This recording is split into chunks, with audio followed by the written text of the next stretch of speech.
sure thought so. Sounded like the plan from the one we Okay. had earlier. He did that, yeah, you said so. Okay.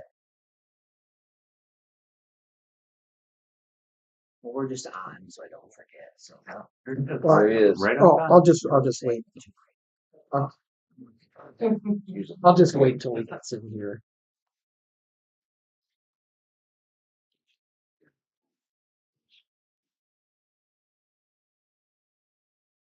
Before he sits down, so he doesn't need to get back up. Right.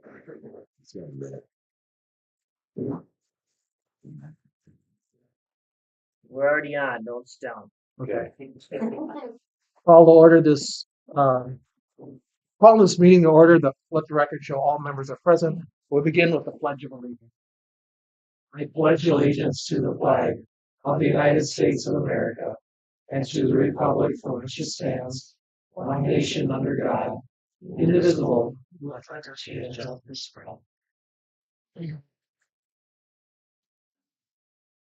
So I've got a couple modifications and additions to the agenda. On item number 3, what's there will be 3A and 3B will be a discussion on multi-unit water rates. And then number 10 is a discussion regarding the Prairie Estates storm retention pond or detention pond, I should say.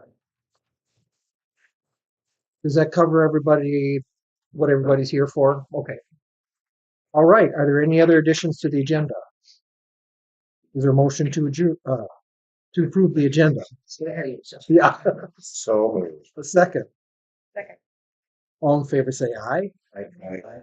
Opposed, no. Motion carried. In your packet are the minutes of the meeting of the regular one on February 17, 2026. Are there any additions, corrections, or questions regarding those minutes? Hearing none, those then stand approved as printed.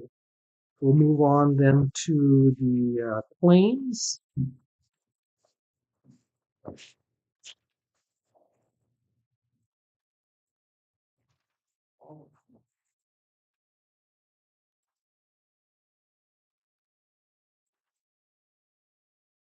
Anybody have any comments on any of the claims?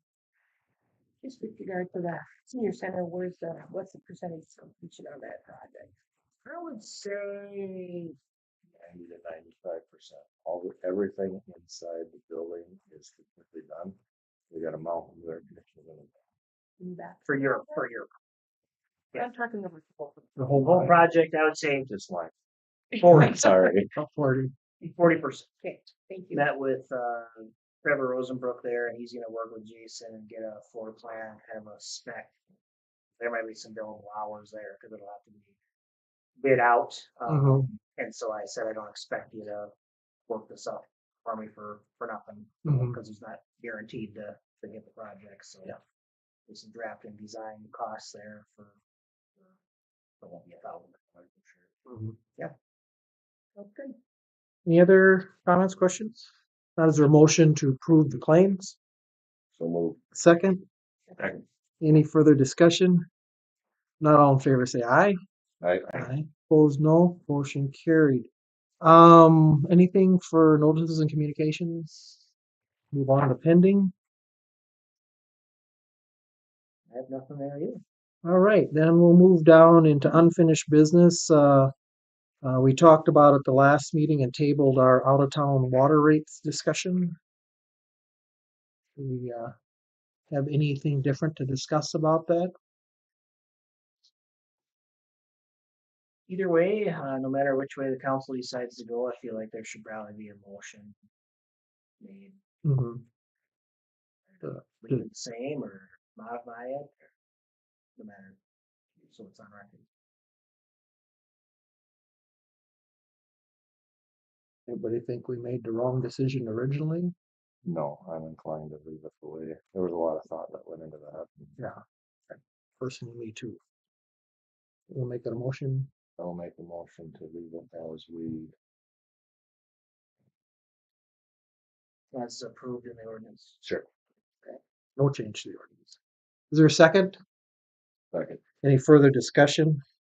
Not all in favor, say aye. Aye. Aye. No, motion carried. And then the 3B is discussion on the multi-unit rates.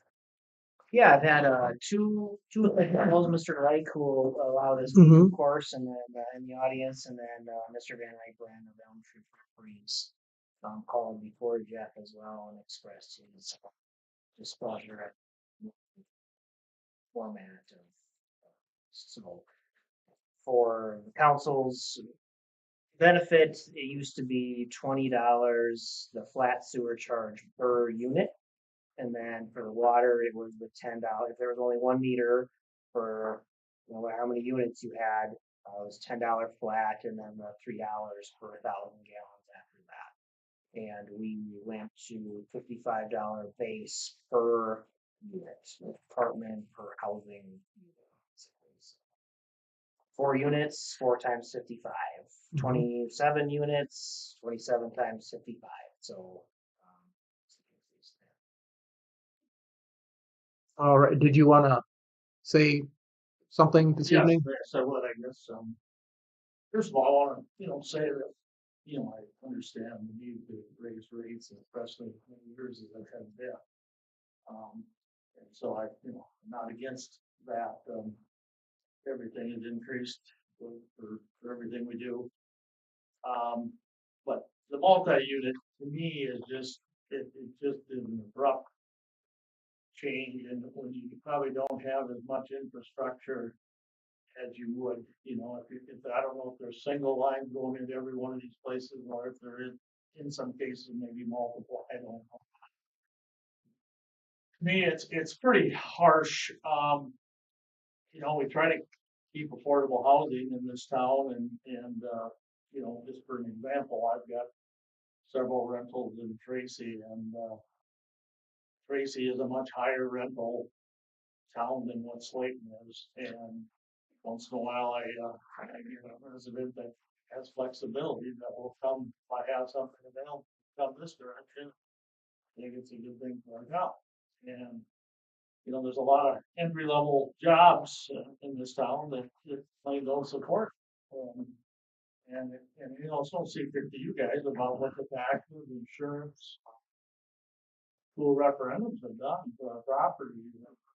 One example of that I don't agree with, I actually do farm, but I certainly don't agree with, and this is a little off topic, but it plays into the big picture of rental expenses. The farmers that don't only have to pay 1 acre or housing, don't pay it in the land. They're one of the biggest businesses we have in this county. I don't agree with it. Mhm. And in my case, my buying more rentals and probably because I couldn't afford to buy land. Here and there. Yes, and in my case, I think it's an unfair thing also, which is another topic. They're paying on every one of my pieces of property, but the point of all that is just that we just keep adding and adding, and I just think that I can see something for the other units, but I just can't see whether it be half or 25%, because I still don't think the maintenance and infrastructure are affected, to be able to charge that on every, need to charge that on every. Okay. Appreciate your comment. Any remarks as a council here? Well, I guess just a background of how we got there. It doesn't really matter what's going into the building, because from the curb step to the building, it's yours anyway. So it's not about maintaining that. It's about maintaining the water mains, the water tower, the wells, absolutely everything in town. And I was in the same boat too. My wife and I, as you're aware of, own half of Village Apartments, and our water and sewer bill went from approximately $350 a month to just shy of $750 a month. the whole concept behind what we did is to make an equal amount for every single dwelling unit or house or address in town. So that's where we came up with that, because all of the line that are underground, the water mains, not what goes to the building, that doesn't count. That just needed to be shared equally, is how we came to that conclusion. Um, and I'm sure, as you're well aware of with what you have in Tracy, it's still like me and Josh, as we're doing this, and that wasn't hard. Uh, I'm part of the water, so we kind of came up with something first, just kind of preliminary, and then brought it to everybody else. It was a hard pill for me to swallow because, like I said, it went from 350 to just shy of 750. But we looked at, say, Marshall had, in the amount of information we were able to find, that same building in Marshall would have been just shy of $1,000 a month. So even with what we did, we're still way under everything. And you can attest to that because you know what the water and sewer is in Tracy. Technically, no, it's part of, the renters, Right. it's part of a package, the city controls that, the garbage. Oh, for sure. I, It's what you have. how it actually breaks out, but. You know, and I get that, you do some comparisons, but sometimes comparisons aren't everything either, you know, I mean. You know, it's a big change of where you're at, and I understand that. It's whether or not Slayton wants affordable housing and continue to progress that way, and maybe it isn't that big a deal, but. And so I'll also comment. So the bottom line is we needed to end up at a certain dollar amount to make our water and sewer system solvent. That at the end of the day, we were going to reach this number to make it cash. That's to make it equitable. We went per housing unit. If we would have made the multi-dwelling units less, that means your personal home would have been more. And the same with, like, for instance, I'm not sure Stan realizes it, but if we would have done the per dwelling unit for his rentals less and the per 1,000 gallons more, he would have ended up paying, because of the amount of water he uses at BIP. He's in the top 10 water users for the city. It would actually end up costing him more. So I don't know if he actually penciled that out. But at the end of the day, we needed to be here at the end, and we had to get there no matter what it took. And this is just how. I mean, I'm speaking for everybody right now, and interrupt me if I'm not speaking appropriately, but it was just a way that we got there. We had to get there. That's all there was to it. We had to make it cash flow once again. It hasn't since COVID hit. We, as a group, we really thought things were going to come back a little bit. So I truly think that we delayed the inevitable of raising these rates. Up until COVID, it was solved. It wasn't anymore. I think that's exactly what the problem.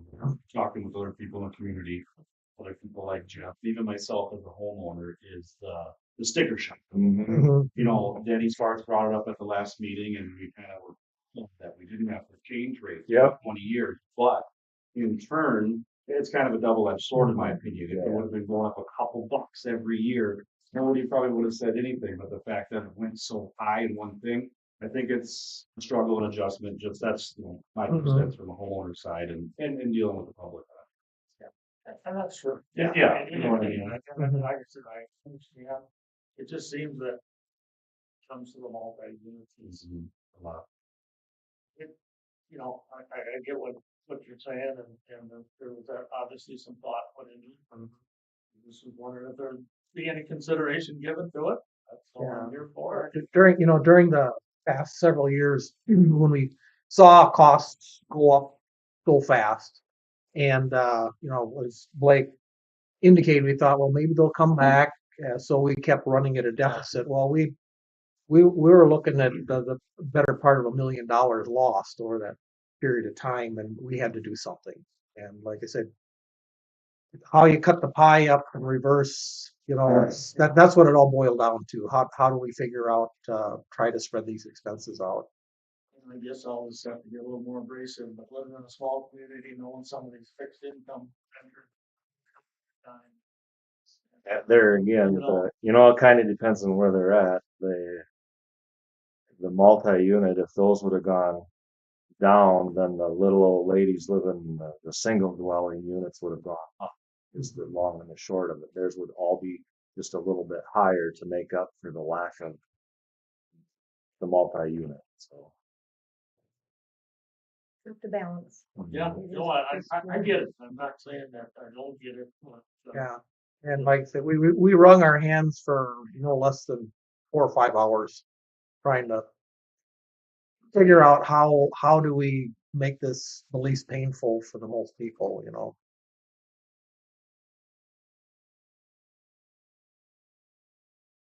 And the comps that I pulled, and the only other town that explicitly addresses this exact issue is Marshall. And they have base fee for water of $23.50 for a 3/4 meter, and then it goes up for your meter size all the way up to $72.86 for a 1.5-inch meter. That's your base charge, and it doesn't include any usage. For multiple occupancy, it's $18.50 per unit. However, the base charge will be the greater. So let's say you have a multi-unit facility and there's only 2 units, and that's whatever, 30 some dollars. But there's an 1.5-inch meter there, you're gonna be paying the $72.86 of that. But chances are you're gonna be paying $18.50 per unit. That's not big. So it's less than the base charge for like residents. What is the base charge on? For a regular residential meter, up to 3/4-inch meter, it's $23.50. But that being said, they do all kinds of goofy stuff. They do seasonal rates because they don't want people using any water in the summer. So they do November through June of $5.93 for 1,000 gallons, so almost $6 a gallon, whereas ours is $4. And then July through October, it's $6.53 for every 1,000 gallons. Yeah, which ours, or we don't do seasonal. It's $4 every 1,000. And then they also do $5.02 per 1,000 gallons of sanitary. So really, their per water charge for most of the year is about $11 per 1,000 gallons of water. and we're at 4. So, But again, but it's nobody how do you else. cut the pie? Now, It is. So they Yeah. they could be, these other towns on here that doesn't mean they don't. They just didn't explicitly state it in their fee ordinance like Marshall did.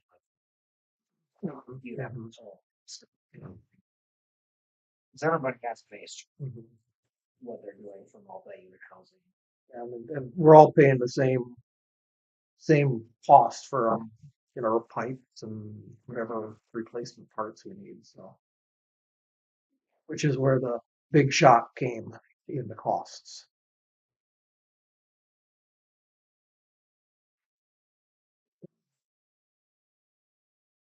Any other thoughts Yeah, or I guess comments the here? other thing, we're just looking at, the bills we paid this month, we just did something that was required to be done on the infrastructure that we got, an invoice from Quality Flow Systems. It was for 64 treatment plant. It was for $64,000. Just something that had to be, replaced. So that's like, $64,000 isn't like an alternator on your car. That's just real bills.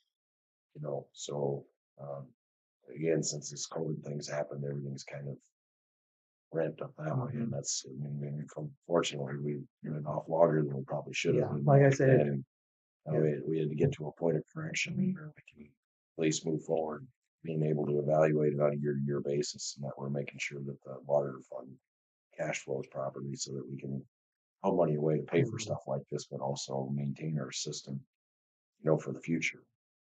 So. and I have to say that reacting to COVID, I think everybody kind of, when we saw the sticker shock on everything, we're thinking, well, it's going to come back. you know. And some things came down a bit, but nothing went back to the way it was before. And you know, whether it's tires or whatever, you know, everything is Yeah, sadly, I think it was a deal. There was a lot. yeah, Mhm. exactly. Because you can get away with it. Right. Blame it on COVID. Not Yeah. only are they not coming back. Yeah, and then, like I say, and I'm just referring that as kind of the point in time. Oh, when- right. I mean, yeah, increase them. Mhm. Yeah. And a lot of people got paid their money at home. Yeah. Ridiculous government handout. Didn't Mhm. have. And,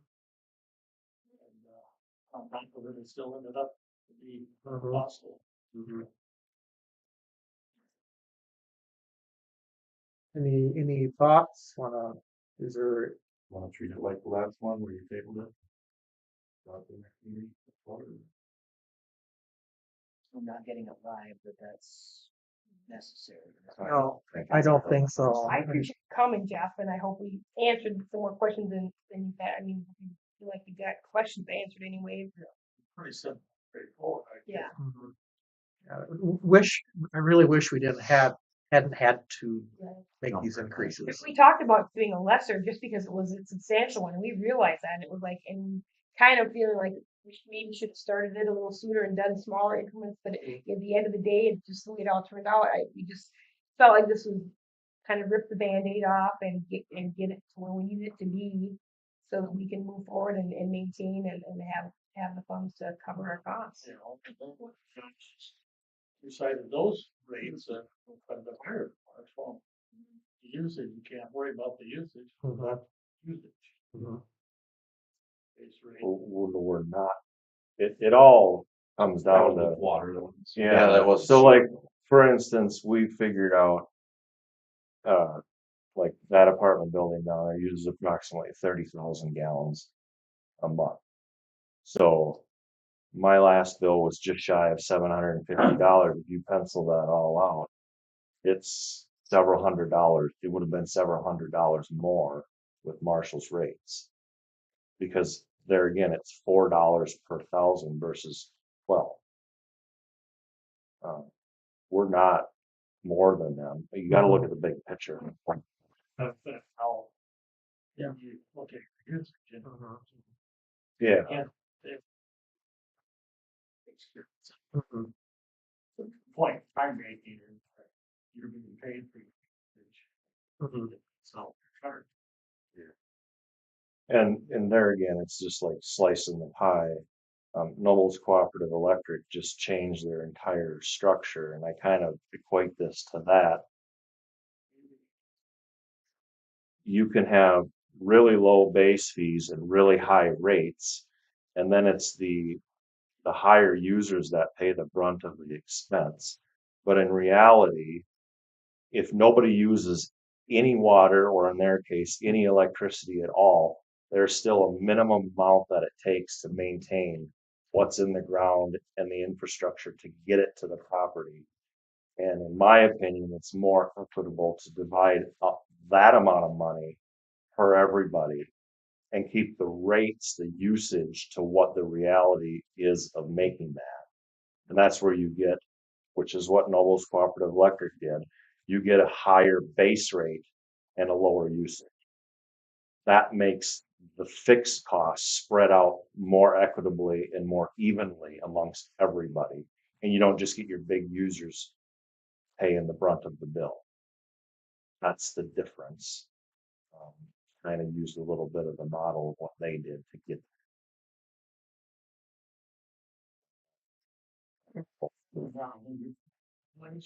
That's the rationale behind it.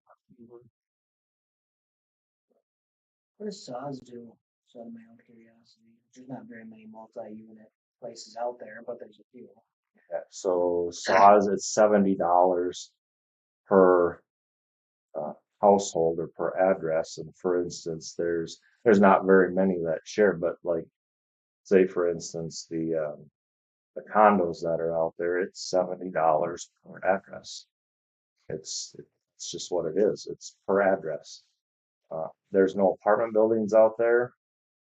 So I don't know how that would get treated. I'm guessing it would be treated exactly the same as what we are because, it's out there, it's $70 per address for the sewer, no water at all per month. I don't know how else they would do it. I'm sure it would be the same. The campgrounds and big restaurants are tiered a little different, just on the commercial and the free stuff. They're still not no site charge or nothing. They're just on a different tier on usage. Every residential, townhomes are Flat rate per unit, per house, per address, or parcel, or however you want to. We tried to meter the electricity that went through our meters to our house. It was clumsy way to account for flow. And we were chasing drips and chasing the electric. It was just a maintenance hazard. There's a usage rate there too. There No, was to begin there's with. not anymore. There's not anymore. No. There was to begin with. No, it's a flat $70 per month, no more, no less, and it doesn't matter if you only use your cabin 3 months out of the year and then winterize it. That's what it is.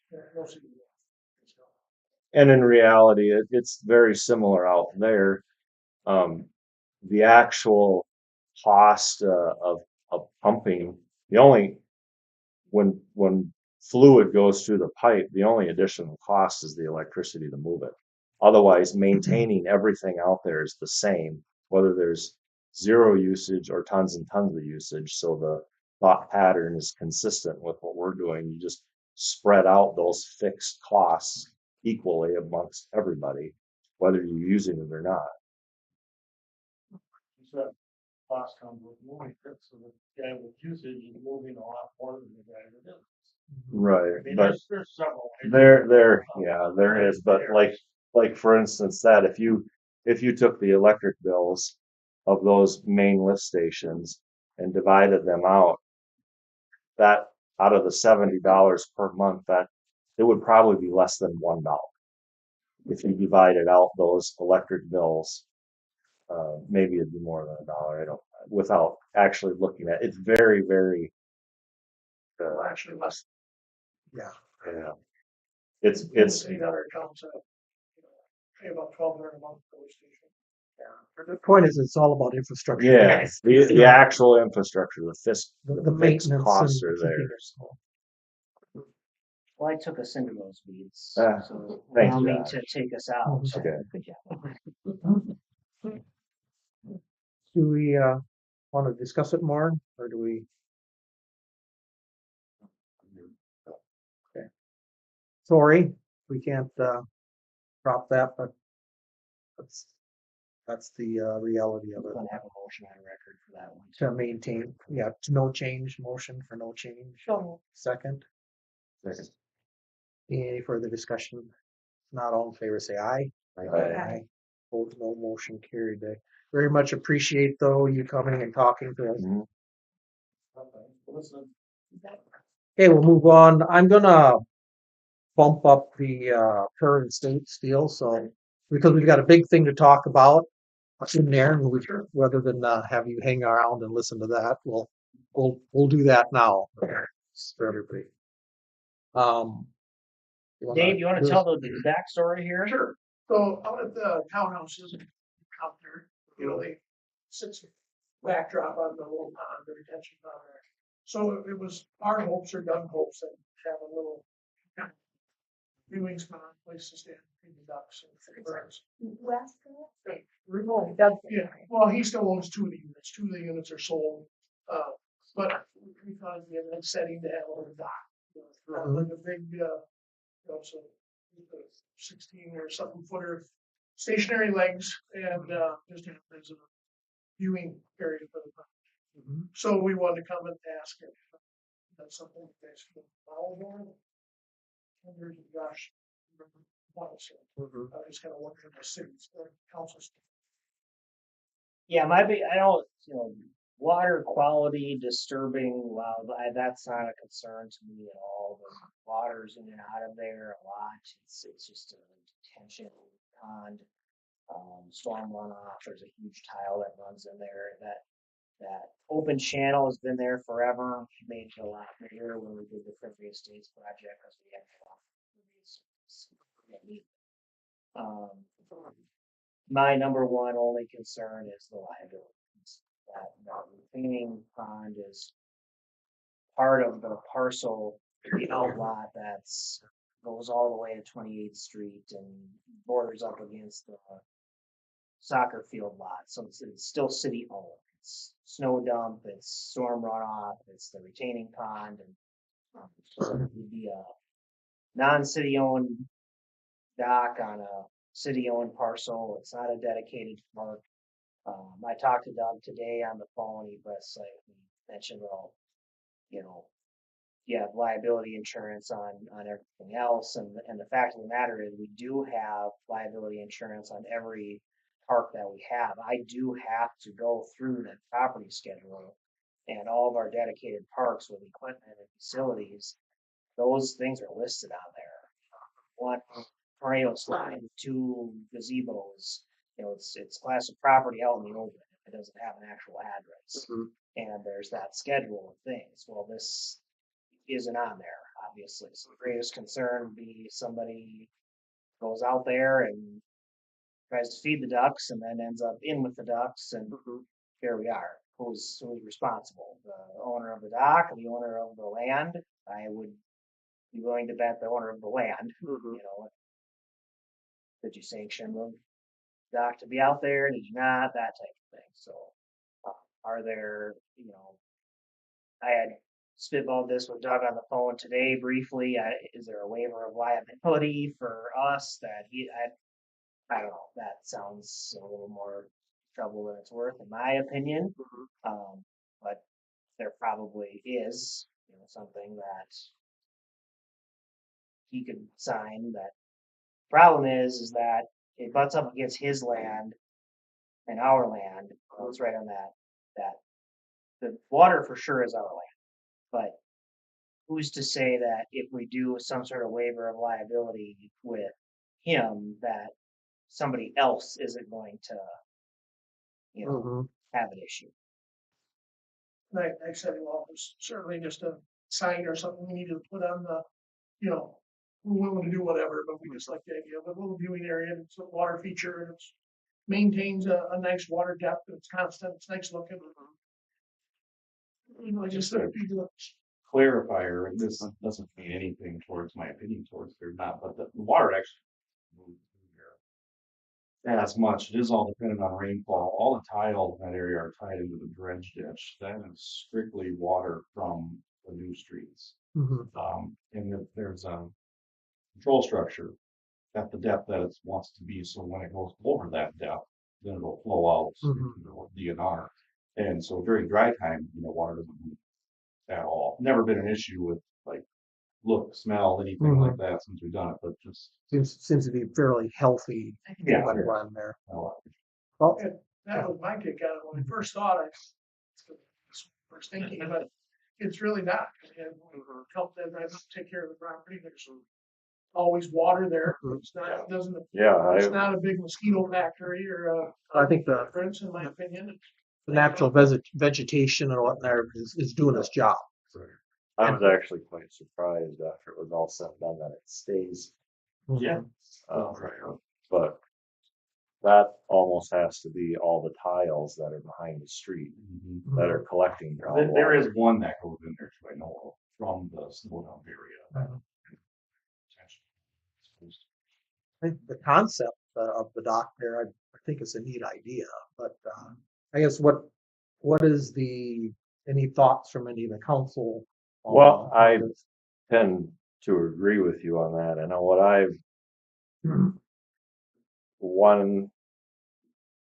I'd like to find out whether it's a perceived liability or what it actually is. And that's going to take talking to our insurance company so that we know for sure. I think that would be the prudent thing to do is to figure out what it is. And, you know, sometimes what their perception of things can be is maybe not what the case actually is. I would like to know that. I mean, if it is no big deal according to our insurance company, then I don't really think it is either. If it is a big can of worms to the city, then that's what it is too. But Alternative is we designate it as an actual recreation area. That was Slash my, Dave donates the dock to us. That's We exactly collect what I and was then gonna we own suggest. everything, Mhm, and then work under our current mhm. liability, which is so it's The same way I was Yeah, there. too. Yeah, Mhm. that makes it easier. Well, he gets to use it, you know, Yeah, and if- well, and like, so there was a comment that was brought up that someone had a kayak out there once. upon a time, which in reality, I mean, the water level in there, it's extremely shallow. I don't really I mean, care. I didn't. I saw You know, I mean, whatever. Something to be physical.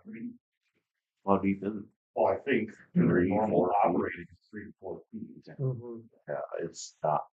Yeah, I think There's a little, and there's a little extra capacity there because the whole concept behind this is any dirt and Mhm. sediment that's on the streets will settle in that, and eventually someday we might have to dredge it out again a little Right. bit. That's the I think purpose you of can it. get to 6. I think Mm. it should be. Is there a buffer in there, or already potentially have people trespassing property that walk out? No, it's from the soccer fields right to that is city. where this dock is now, that's Doug's property. Mm-hmm. If the dock is gonna be a thing, it would have to be relocated where it's at. The location where it's on city property. Kids being Yeah. in the property for them to get on the dock. I would like you to check on the Yeah. equipment piece of it too. I think Let's that's a start really there. important piece of information that we need to have before we make a decision on that. And if you'd explore your suggestion too. Yeah. Yeah. Inquire on what both of options. As more houses and things get out there, I think you're gonna have more people Mhm. in that area anyway, you know? Well, We tried to take some saplings down around there because they were sprouting up and looking, in my opinion, not very good. We got yelled because the wood got steep. sure. So we left a couple. Well, you know, like maybe that, we were getting at, maybe someday there's a club or group that would wanna put some type of bird observation plan up there too, you know.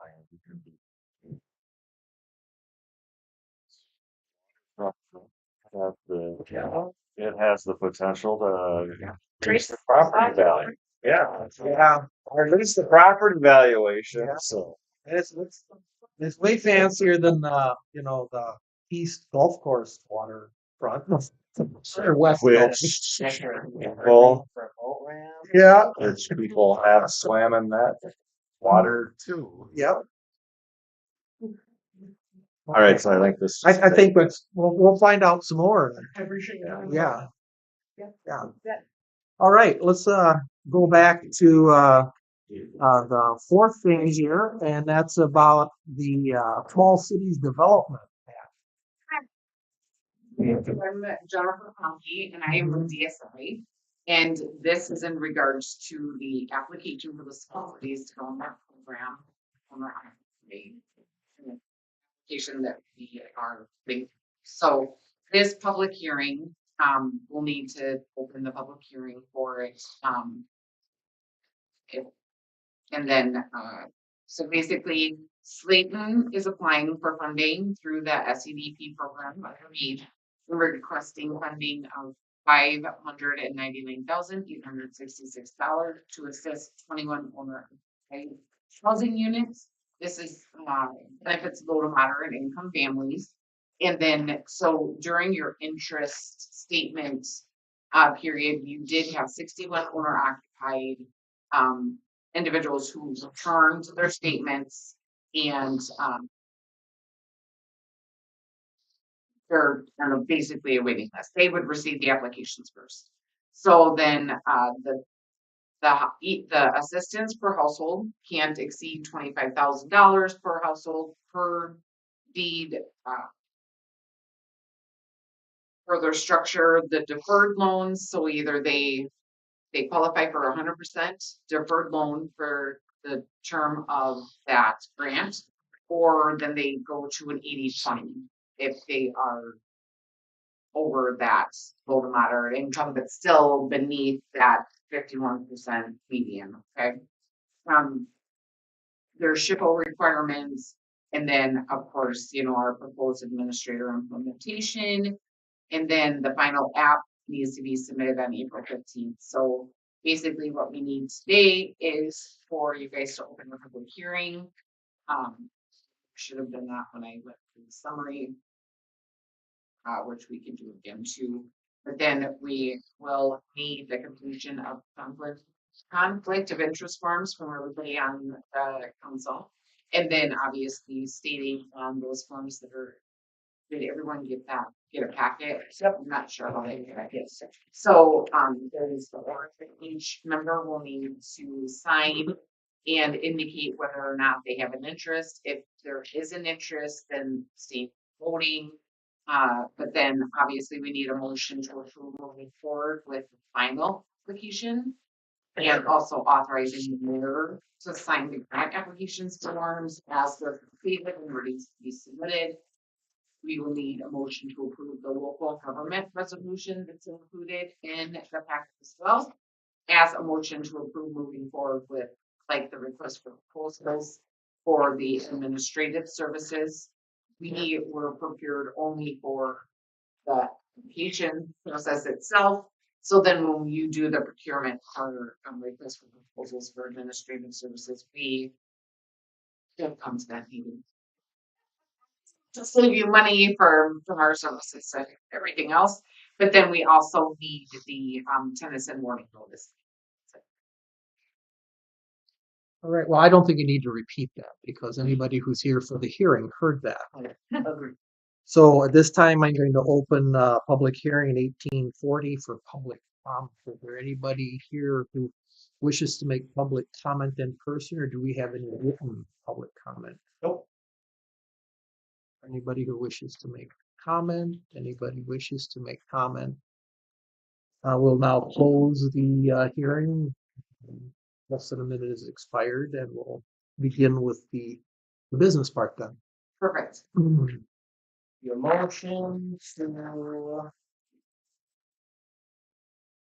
approve moving forward with the SCDP plan application and authorizing the mayor to sign grant application form. Second? Second. Any further discussion?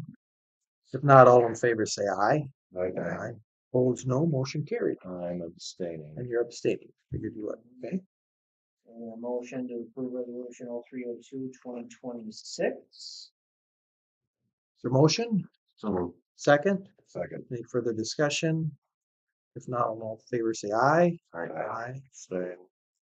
Opposed, no. Motion carried. And a motion to approve moving forward with request for proposals for the administrative services for the grant. So moved. Second? Second. Any further discussion? If not, all in favor say aye. Aye. Abstain? Abstain. No. Motion carried. That's all I have for tonight, unless anyone has. Awesome. No, I'll scan all those in and send them off. So, fix these over. Send up just. Let's change shell in the morning. And then you can just shoot them right over to me and then I can get. Just see.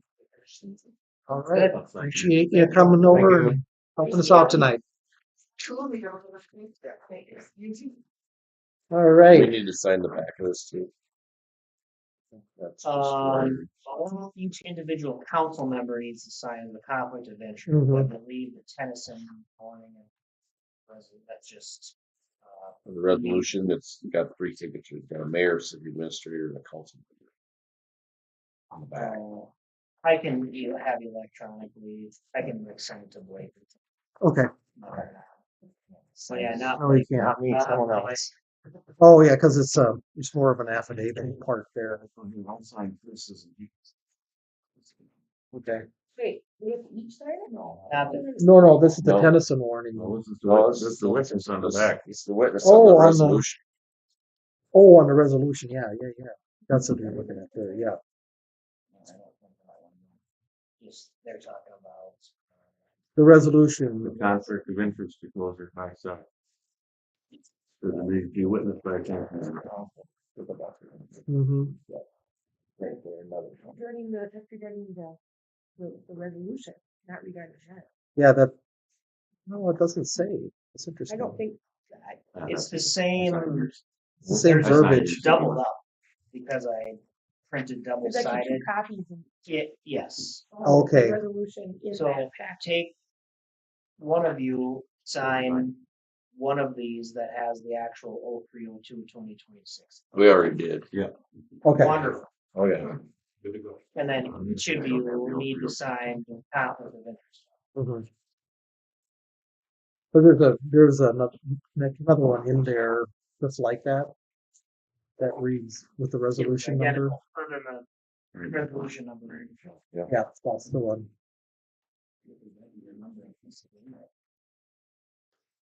One of us does. Yep.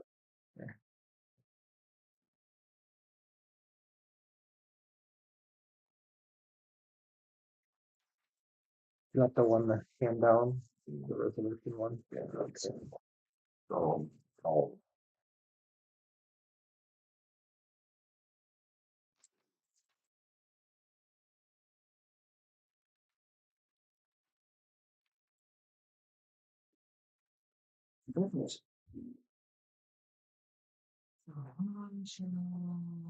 I think you'll have to probably add the dates in there. So Thanks. okay, I'm ready. all right. Let's move on to the next item, and that's hire a police officer. For the memo in your packet, we interviewed two folks and would like to recommend to the full council that we hire Alejandro Perez Rodriguez for the position of police officer at grade 6, step 1, contingent on satisfactory background investigation. In addition to satisfactory psych and physical, psych has already come back free and clear, and physical is scheduled for next week, I believe. The background, when he got his strike, he then came here the next day, and then Murray County is doing the background for us. And so they signed all of the waivers and stuff there to get records for school and that driver DDS and all that kind of stuff. But that was last Wednesday, so I'm sure it's well on its way. Okay. And so we're looking for a motion to do the hire. Yes, please. We'll say Chief Hoffman was super excited about hiring this guy. Cool. That's good. Yeah, he done a ride along, with him and whatnot, and was impressed with his inquiry along the way and his interest and just, he just had done some homework as far as Slayton with that and had good questions and stuff, so he felt Oh, thus we feel good about it. okay. I would make a motion to approve that. Hire. Is there a second thing? Any further discussion? You vote aye. Okay. All in favor say aye. Aye. Opposed, no. Motion carried. That's okay. Next thing we have is the raffle. At least we don't have no mics I know. Well, That happened once. anymore. You see in front of you an LG 220 application, anything over $15,000. Over 1,500 Yeah. there is exempt. They want to go over 1,500, and so would recommend approval of this. And this kind of ties into our next agenda item as well. Okay. There's no question. Is there a motion? So move. Second? Great. Any further discussion? If not, all in favor say aye. Opposed, no. Motion carried. All right, so then the next related item is the wiffle ball court. Weston, Justin, Yeah, you're up. well, just give a little background on this. Justin and I are both on the Youth Baseball Association board, and it has really grown. I'm sure some of you have seen it from what it initially was. Kara and I took over for Luke and Schneider. They had been on there basically since the beginning, and I was speaking with him not too long ago. Very impressed with the numbers we're getting. We've also expanded grade levels. They used to be 3rd through 6th grade. Now for boys, now it's 1st through 6th grade. Fall actually started quite a bit later than youth baseball, and they're 3rd through 6th with some talks of maybe getting the 1st and 2nd graders going, not really playing games, just learning the ins and outs. sport itself. So, with that being said, what we've run into over the last few years is field availability for everyone. And game wise with the city, complex, and some of the other Hadley and stuff like that around the area hasn't been too bad. But when high school, junior high utilizes Field 3 all the time for their home games, and obviously softball and D squad softball and junior high softball utilize a whole lot of complex. We run into a lot of issues trying to find practice time, and actually police chief mentioned something last year, for the younger group. Why couldn't we just put some egg lime on that wiffle ball field? Mm-hmm. Familiar with that site? You can actually almost kind of see the fence on that one little egg lime spot to the south.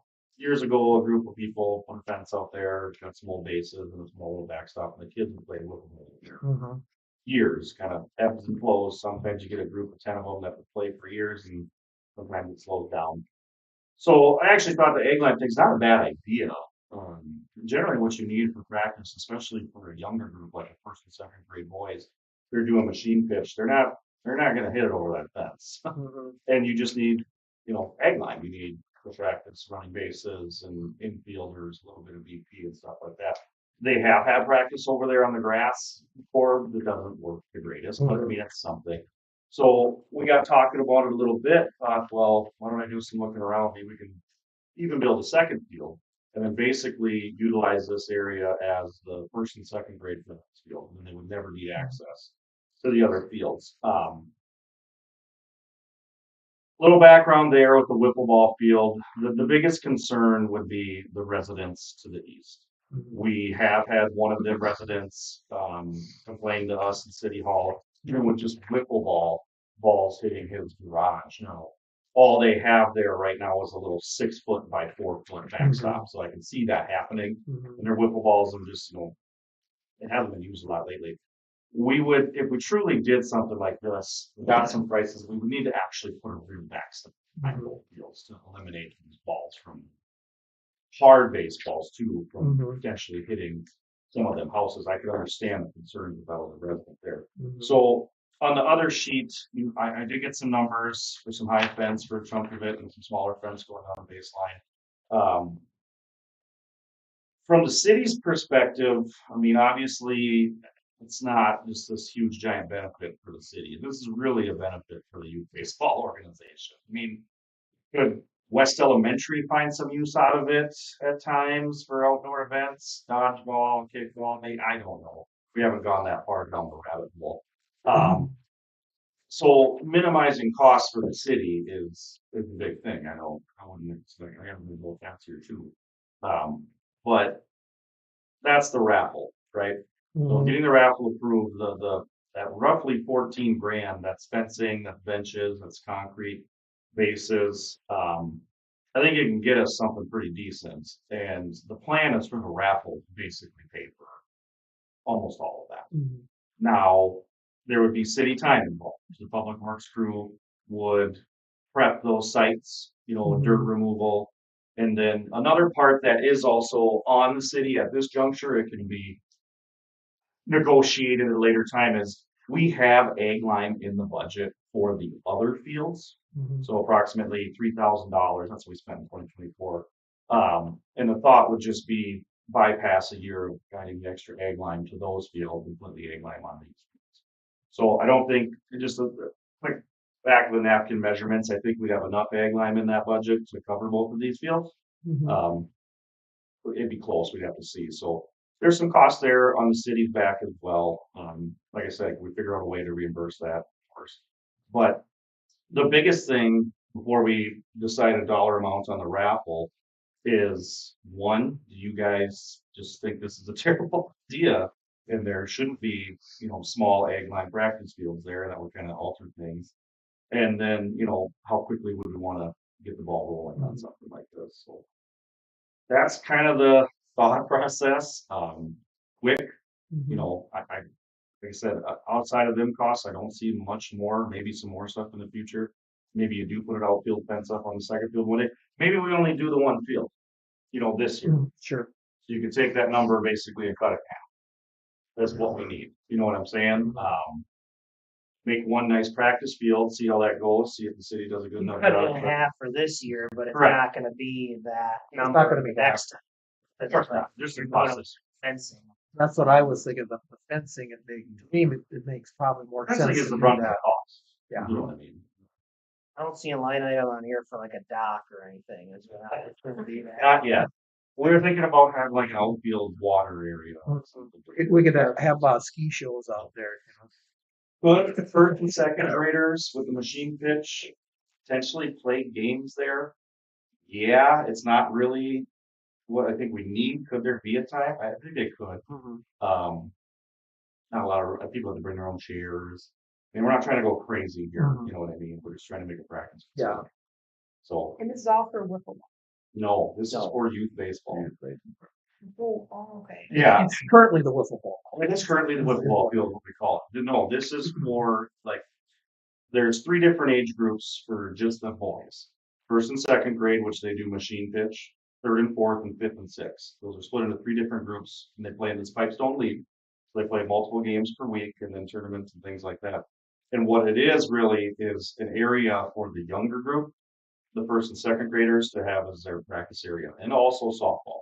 Third and fourth grade softball, and like I said, there's talks of starting first and second grade softball, not games, but practicing once or twice a week just to start teaching drills and just to create more space at the main complex, trying to fight with the high schoolers and junior hires during the spring. Once school gets over, it's not quite as bad.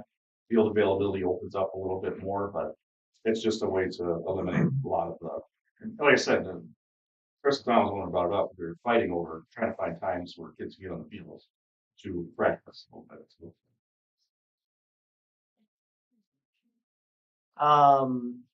I haven't ever asked you this because I just thought of it right now, so it's not a trick question. Restroom need, I mean, you're gonna porta potty there, like we do in. we talked about it. I think if you got to the point where you were having a game, maybe a porta potty, but practices being an hour long. Or half a block They away. can also, if they have, they can run across the There's 2 of them there. Yeah. One at the school and the one at the. Bicentennial. Yeah, we did discuss that. with them. From my perspective, my seat, I have no issue with this at all. Wes and I haven't really talked about the AgriLime situation. Okay. So that's, like you said, up for negotiation. I don't think I'm gonna feel strongly one way or the other on that, and I have no issue at all about the city time. If Weston thinks that his crew can do it and not sacrifice anything else,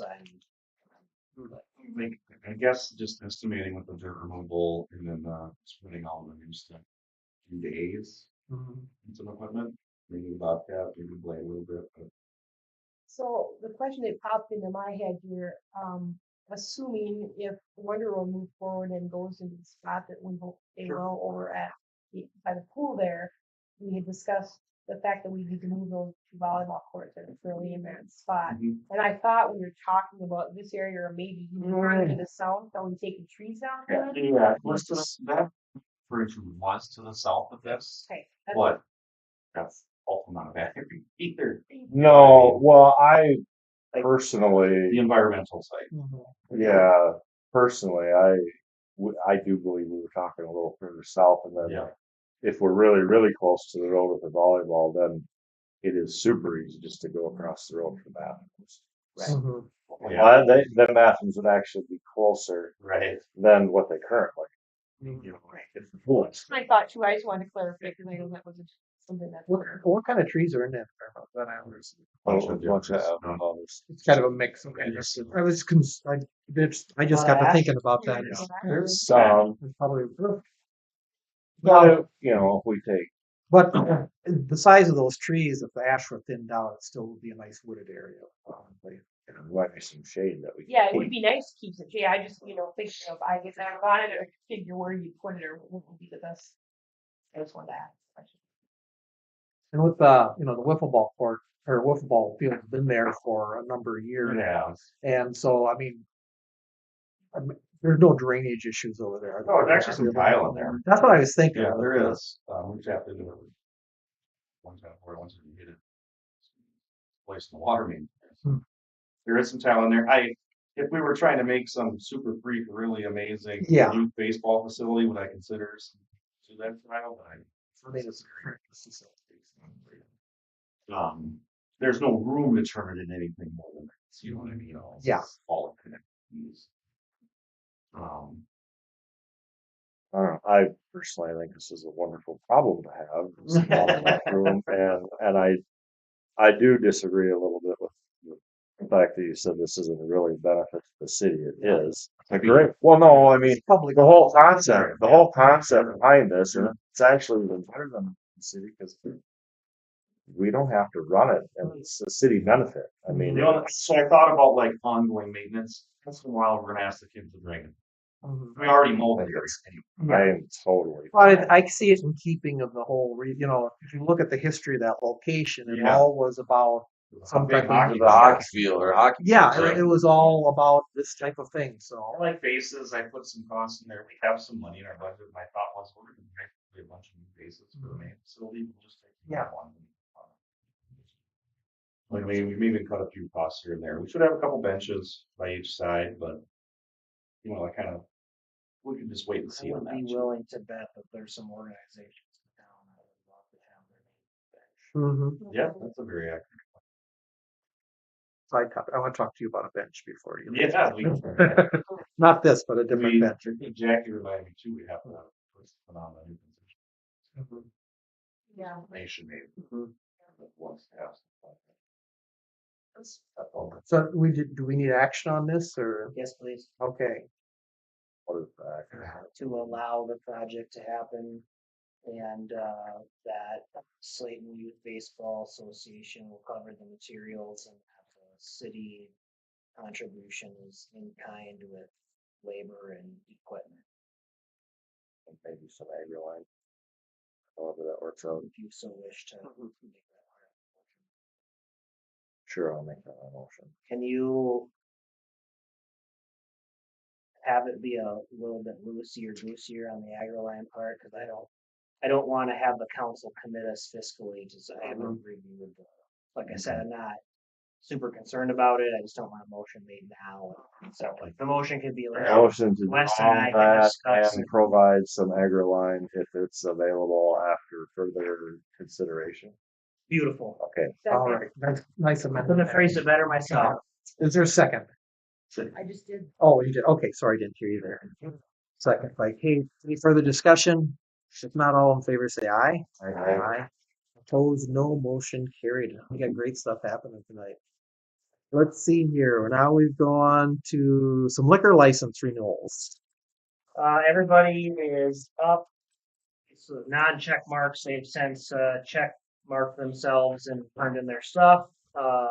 Backyard Bar and Grill, you can see is not on there, as council and I discussed. Mhm. The delinquent on property tax, delinquent on utilities, and is on the Department of Revenue liquor posting list. And state statute actually precludes us from approving the license if they're on that list. The rest of it is discretionary in terms of the property taxes and utility bill, but I would highly recommend council that we remain firm as we have historically on those two items and not consider a renewal until they are taken care of. If and when they do that, they will get put on the agenda. Okay. Renewals are effective 4/1. So right now it's just to approve the names on the list. Yes, please. So moved. Second? Second. Second. We're here. Any further discussion? Not all in favor, say aye. Opposed, no, motion carried. Then the 2026 comp plan update. It's been 10 years since we've done our comp plan update. Prior to that, it was about 1976, I believe. So we'd like to not have that long again. So I'm proposing the SRDC do it again. They did a fantastic job. Obviously familiar with the process and the document itself. So not to exceed 20,000, which we do have budgeted within 2026. I'll make a motion to approve that. Okay, is there a second? Second. Any further discussion? Not all in favor, say aye. Aye. Opposed, no. Motion carried. With no further business, is there a motion to adjourn? So. Second. Alright. Okay. All in favor, say aye. Aye. Meeting adjourned 19:03. Thanks, everyone. Thank you. Bench. Myron wants to talk about Ben. Yeah, I want, because I was thinking about when I